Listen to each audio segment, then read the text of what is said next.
Greetings, salutations, respect and love, cats and kittens, boys and girls.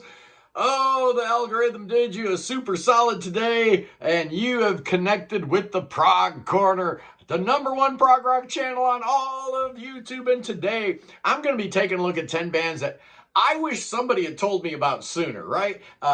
You know, going through life without these bands, how did that happen? I mean, it's tough here, you know, because it's prog rock. And if you're like me, you probably don't have a whole lot of friends that you deal with on a daily basis in your real life that are interested in the same kind of music you are. I know that's a big problem for me. That's kind of the reason why a YouTube channel works for me, because I get to, you know, talk to you guys about music, and I know no one else in my life that actually likes prog. So, you know, there was no one to tell me about these bands, right? So thank God for the internet. Thank God for YouTube. Thank God for Prog Archives. You know, you can dig through there and find a new band every single day. There's like, you know, 50,000 bands listed there. It's absolutely insane. So today I'm going to take a look at 10 bands that I wished I'd known about sooner. And of course, being prog rock, we're going to do 11. At number 11, boys and girls, I'm going with the Boston group Elder. Oh, yeah, formed in 2005. They started out more like a stoner band, you know, kind of that sort of drudgy kind of thing. But man, oh man, something happened after their third album. Their fourth album came out in 2017 called Reflections of a Floating World.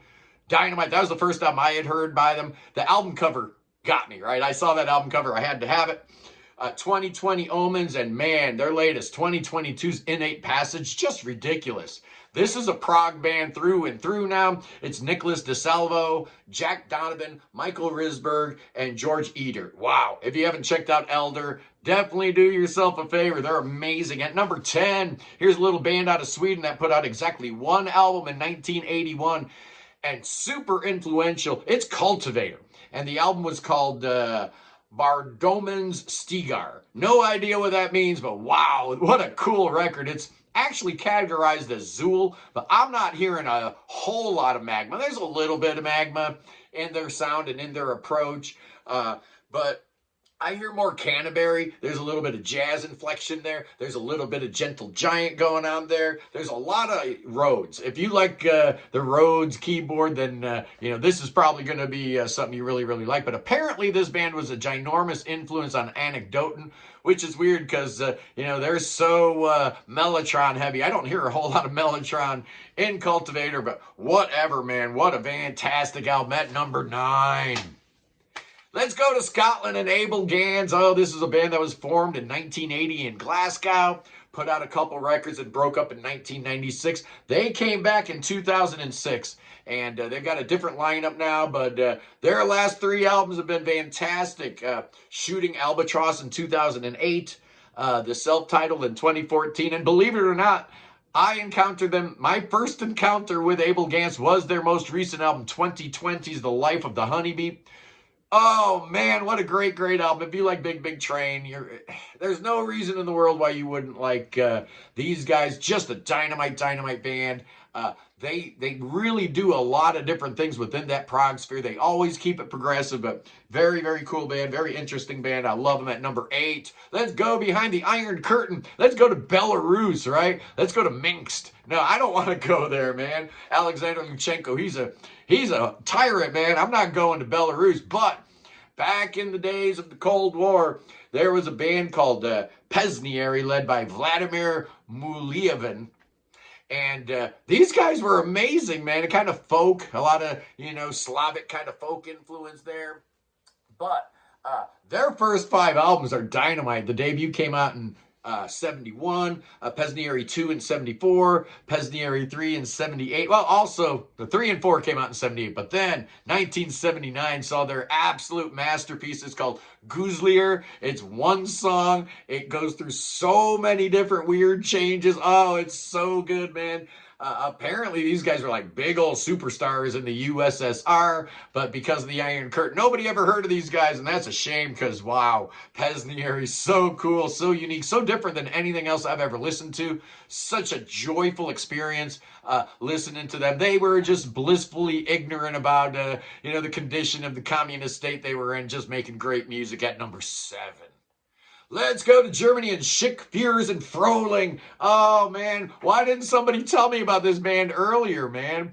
Oh, those first 2 albums, 1976 Symphonic Pictures. Oh, one of the greatest records to ever come out of Germany, absolutely.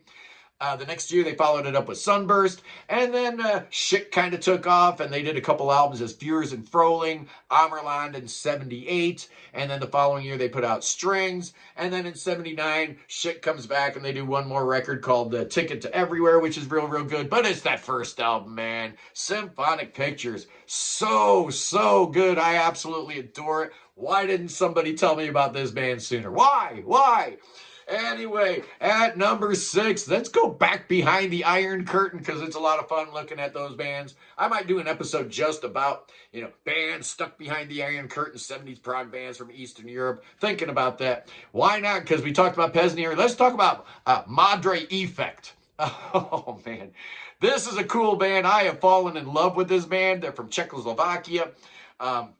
They started out kind of like as a jazz rock sort of thing, and their first couple records were nice. I liked them, but their 5th album, The Benefit of Rotten Hladek, so good. But then their masterpiece, 1975's Savatny. Oh, I love this record. It's kind of got a little bit of Yes feel to it. So good. Eastern European Yes.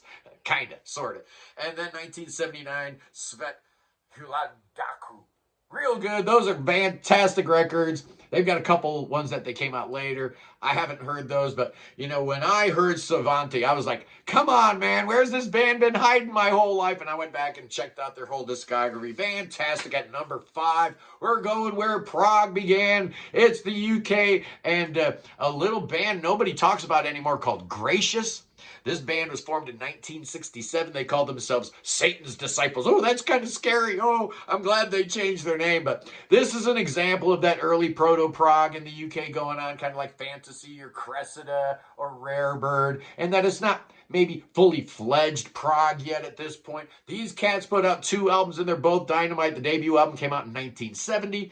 And it was followed up in 1971 with the Roger Dean cover adorned This Is Gracious. I guess there was like a whole series. This is blank. This is, this is the Moody Blues. This is, they had a whole series of those records. But this one here is so good, man. Side 1 is all one song called Supernova. If you don't know Gracious, man, check it out. Do yourself a favor if you like symphonic prog. No reason why you wouldn't love Gracious. And they only got 2 albums, and they're both really, really good. At number 4, we're going to go to Mexico and talk about a band called Cast. Oh, this is a band led by Luis Alfonso Vidales. And these guys have 20 albums out. I encountered them in 2017 with their 19th album, Power and Outage, and I fell in love with them, and I went back and, got not all of them, but like half of their old records. I still haven't heard all the Cast albums. I've heard probably half of them. But then they followed that one up with their best album of their career called Vigesimus in 2021. Oh, man, these guys kind of sound a little like Kansas, sort of, because there's a violin going on, but they're very modern sounding. Very cool. Vigesimus is absolutely wonderful. Check it out if you haven't already. At number 3 for bands that, I wish I'd discovered sooner is Eloy.